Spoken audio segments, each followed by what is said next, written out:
of ISIS. Joining me now is Mark Wallace, former U.S. Ambassador to the United Nations and President of United Against Nuclear Iran.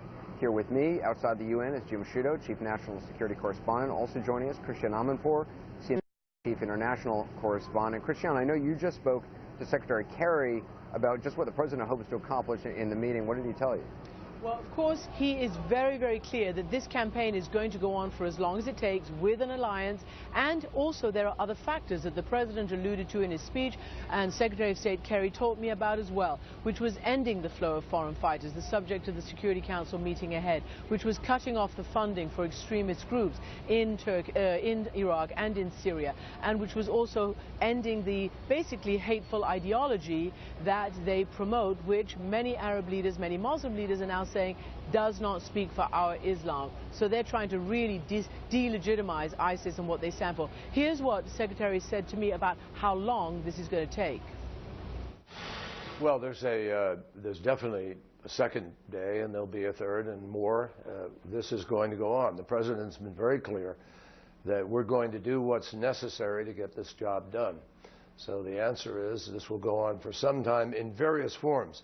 One of the things I'd like to emphasize, Christian, is that everybody's fixated on the strikes, but this is a very broad-based strategy which involves foreign fighters. The President will chair a UN Security Council meeting today on foreign fighters. It involves cutting off financing.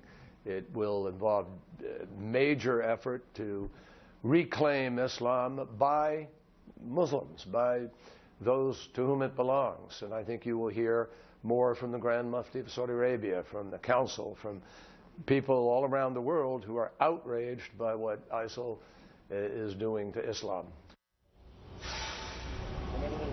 So a big, big attempt to combat ISIS by all sorts of methods, including the political. I also spoke to the new Iraqi Prime Minister, and he has to bring the Sunnis back on board, Anderson, to deny that kind of space that they have plunged into and filled that vacuum. Christian, Secretary Kerry also made an extraordinary statement saying that Baghdad itself could have fallen had the President not started airstrikes against ISIS.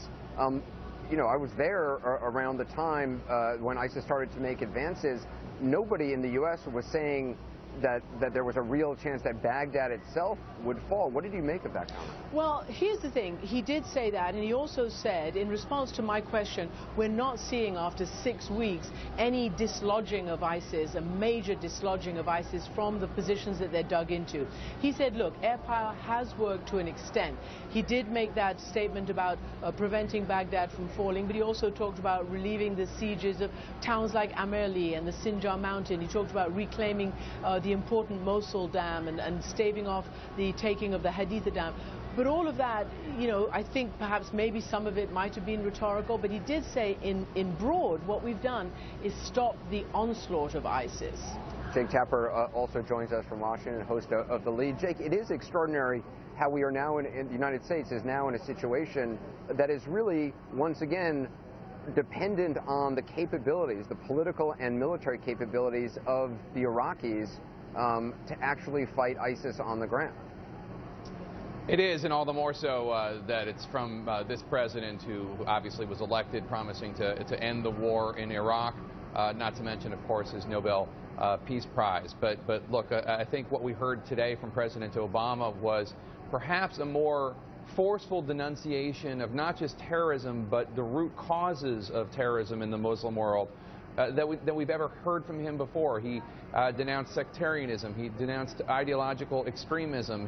He said that Muslim communities especially were responsible for condemning the kind of ideology that fuels a group like ISIS. And I have to say, I thought it was interesting that he used the word communities. He didn't say Muslim countries, Muslim communities. That means that he could be talking about Muslim communities in neighborhoods in the United States, neighborhoods in the UK, any place where this kind of ideology can thrive. So he is somebody who has, I think without question, been talking today more starkly about what created ISIS, the sectarianism of Iraq and Syria, and the hateful ideology of all of those who have come to Iraq and Syria to join ISIS than we've ever heard from him before, Anderson.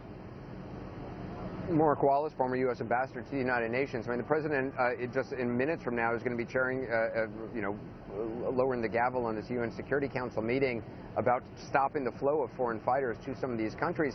Is this really something the UN has any control over whatsoever? Does this meeting really matter, no matter what kind of a resolution they come to? I think this Security Council meeting actually really does matter, because this is going to be a bit of the brass tacks, if you will, about the president's strategy and the West's strategy to deal with this. Hopefully it's a binding Security Council resolution, and I think the language that people are going to pay attention to is the funding and facilitation of these groups, the facilitating of these extremist groups. And I don't want to say that it's targeted at the Qataris, but it's targeted at the Qataris and others that have perhaps supported a lot of these groups in the past. And certainly the countries have rejected Security Council resolutions even when they've been binding and have not adhered to them. But I think the Qataris, for example, are quite vulnerable. The Qataris are trying to expand their presence in the world. In many ways, they're hosting a World Cup in 2022. So I think that language is the key language and the brass tacks, if you will. And I think these countries that want to be responsible and be a part of the international community are going to have to live by the language of this Security Council resolution.